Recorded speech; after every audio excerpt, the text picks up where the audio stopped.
Okay, date है 7/4/2025 और lecture 1 मैं रिकॉर्ड कर रहा हूँ बाय राजवंश sir of physics electric charges and field. तो हम लोग ये टॉपिक पढ़ने वाले हैं। तो सबसे पहले इसमें चार्ज आता है। चार्ज क्या होता है? तो ये एक मास की प्रॉपर्टी होती है जिससे कि वो जब भी इलेक्ट्रिक फील्ड के अंदर आता है तो वो फोर्स को एक्सपीरियंस करता है। उसी को कहते हैं कि वो चार्ज है। मतलब कि जब भी मास फोर्स को एक्सपीरियंस करे in the presence of electric field तो उस बॉडी को क्या बोलेंगे? वो चार्ज है। ठीक है, मतलब कि वो एक चार्ज, हाँ इतना डीप नहीं, बस ये सब ऊपर से समझ लो कि चार्ज कब कहेंगे उसे। तो ठीक है, वो चार्ज कहेंगे। और फिर उसके बाद आता है न्यूट्रल बॉडी। क्या होता है? न्यूट्रल बॉडी जिस पर नेट चार्ज जीरो होता है। इसका ये मतलब नहीं कि इस पर चार्ज नहीं होता, इसका ये मतलब है कि उस पर पॉजिटिव और नेगेटिव चार्ज दोनों बराबर होते हैं। ठीक है।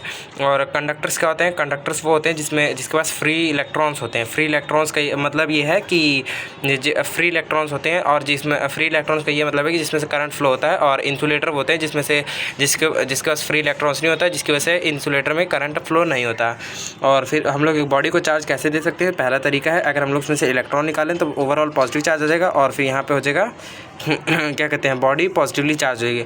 और अगर हम लोग एक बॉडी में से इलेक्ट्रॉन निकाल लेंगे तो वो नेगेटिव हो जाएगी, और ओवरऑल उस पर नेगेटिव चार्ज आ जाएगा। तो ये हो जाएगी नेगेटिवली चार्ज बॉडी। ठीक है, एक बॉडी पॉजिटिवली होगी, एक बॉडी नेगेटिवली होगी। बस इलेक्ट्रॉन निकालेंगे तो हो जाएगी पॉजिटिव, इलेक्ट्रॉन डाल देंगे तो ओवरऑल नेगेटिव चार्ज उस पर हो जाएगा।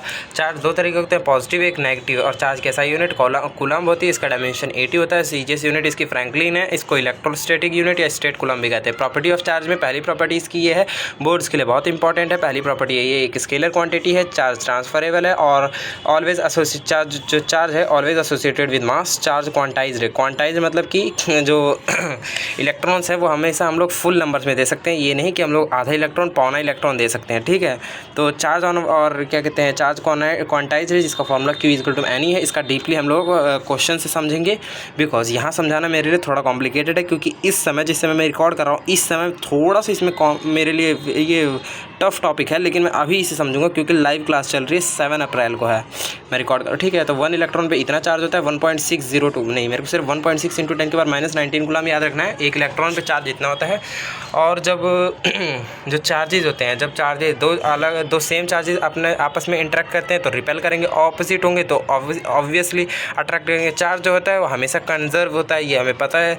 और इसके अलावा जो चार्ज है वो इनवेरिएंट है, मतलब कि टाइम के साथ वो जो मास है वो टाइम के साथ वेरी करता है। जब हम लोग स्पीड ऑफ लाइट, ये रिलेटिविटी आइंस्टाइन के कॉन्सेप्ट है, फिर भी मैं समझा देता हूँ 2 मिनट में। इसका ये मतलब है कि जो मास होता है वो कहने के लिए तो वो क्या कहते हैं, उसमें फिक्स मोल है, फिक्स मैटर है, लेकिन जब हम लोग लाइट की स्पीड के साथ चलते हैं तो मास वेरी करता है। उसका मास इनफाइनाइट हो जाता है, हम लोग नहीं बता सकते कितना मास है।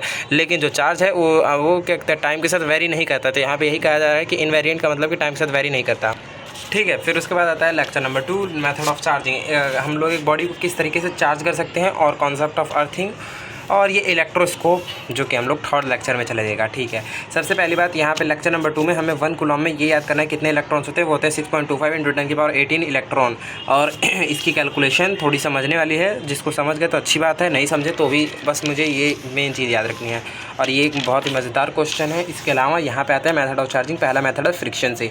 तो ये है, अगर दो बॉडी, ए एक बॉडी है, बी एक बॉडी है, जब हम लोग इनको आपस में क्या कहते हैं, जब फ्रिक्शन होता है, मतलब कि आपस में जब रगड़ाते हैं तो इससे क्या होता है, ट्रांसफ़र ऑफ इलेक्ट्रॉन होता है। तो ट्रांसफ़र ऑफ इलेक्ट्रॉन से क्या होता है, बॉडी चार्ज होती है। जब इलेक्ट्रॉन जो बॉडी एक्सेप्ट करेगी वो नेगेटिवली चार्ज हो जाएगी, जो बॉडी डोनेट करेगी वो पॉजिटिवली चार्ज हो जाएगी। तो हम लोगों ने लेट के जो बॉडी ए है, ठीक है, इस पर चार्ज ए है। ठीक है, और इसमें से नहीं, ये जो चार्ज है इसमें से इतने -n नंबर ऑफ इलेक्ट्रॉन निकले हैं कि जुड़े हैं, ये बताओ मेरे को।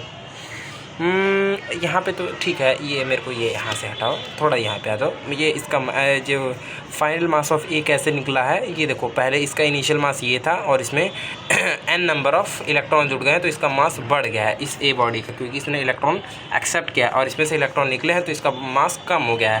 ठीक है, तो ये हाँ, तो दोनों, और वैसे भी इलेक्ट्रॉन के निकलने की वजह से, मतलब कि वो अनबैलेंस होने की वजह से चार्ज से, तो ऑब्वियसली बॉडी चार्ज हो गई, क्योंकि बैलेंस से तो न्यूट्रल था ऑब्वियसली, और फ्रिक्शन की वजह से ट्रांसफर ऑफ इलेक्ट्रॉन हो गया। करोगे तो यहाँ पे क्या हो गया, अनबैलेंस की वजह से क्या हो गया, चार्ज बॉडी मतलब बॉडी पर चार्ज क्रिएट होगा। और हम पढ़ क्या रहे हैं, यही तो पढ़ रहे हैं कि बॉडी पर चार्ज कैसे डेवलप कर सकते हैं, मतलब एक बॉडी को कैसे चार्ज कर सकते हैं। ठीक है, पहला मेथड है फ्रिक्शन, जो इसकी स्टेटमेंट यहाँ पे whenever two body are rubbed each other they will transfer of electron, जिससे क्या होता है, बॉडी चार्ज हो जाती है।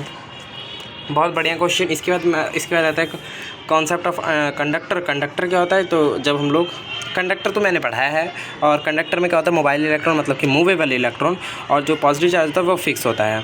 इसके अलावा जो क्या कहते हैं, जब भी हम लोग एक कंडक्टर को चार्ज करते हैं तो उस पर जो भी ओवरऑल जो भी चार्ज होता है ना, मतलब कंडक्टर पे जो भी चार्ज होता है पॉजिटिव या नेगेटिव जो भी, वो इसकी सरफेस तक नहीं पॉजिटिव ही रहता है, क्योंकि नेगेटिव तो नहीं मूव नहीं कर सकता। ओके ठीक है। तो जो भी चार्ज उस पर आता है ना, वो उसकी सरफेस पे ही रहता है, मतलब कि इनसाइड नहीं जाता। इसका सिमुलेशन से ज़्यादा बढ़िया समझ में आएगा। हाँ, तो हम लोग पहला मेथड ये था, और सेकंड मेथड के लिए कंडक्टर समझा। कंडक्टर के बाद आ गया इंडक्शन। तो इंडक्शन ये है कि हम लोगों ने एक इंडक्शन से हम लोग बॉडी को कैसे चार्ज कर सकते हैं, ये समझना है। तो पहला इंडक्शन में समझना ये है कि हमें एक मेटेलिक स्फीयर लेना है। मेटेलिक स्फीयर इसलिए क्योंकि जिसमें से इलेक्ट्रॉन ईजिली निकल सके। उसके बाद हम लोग एक चार्ज रॉड ले जाएंगे। अब वो चार्ज रॉड पॉजिटिव या नेगेटिव दोनों हो सकती है। तो पहला केस अगर हम लोग पॉजिटिव रॉड को ले जाएंगे इस मेटेलिक स्फीयर के पास, तो इसमें से नेगेटिव सेपरेट हो जाएगा, पॉजिटिव सेपरेट हो जाएगा। फिर हम लोग क्या करेंगे, इसको अर्थिंग कर देंगे, मतलब धरती के साथ जोड़ देंगे। तो यहाँ से अर्थ में से इलेक्ट्रॉन्स निकलेंगे और इसमें जाएंगे। ठीक है, अर्थ में से इलेक्ट्रॉन निकलेंगे और यहाँ पे जाएंगे, इसको न्यूट्रलाइज कर देंगे।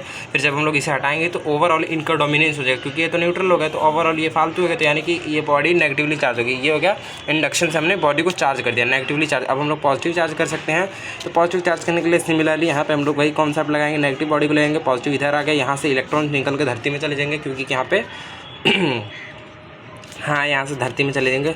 और फिर क्या, जब हम लोग इसे हटाएंगे तो ये क्या कहते हैं, ये वाले हट जाएंगे, तो ओवरऑल इनका डोमिनेंस हो जाएगा। और फिर पॉजिटिवली चार्ज। लेक्चर नंबर 3 को थोड़ा बाद में रिकॉर्ड करता हूँ मैं, क्योंकि अभी इसको पढ़ना पूरा बाकी है, पर समझ लिया है मैंने।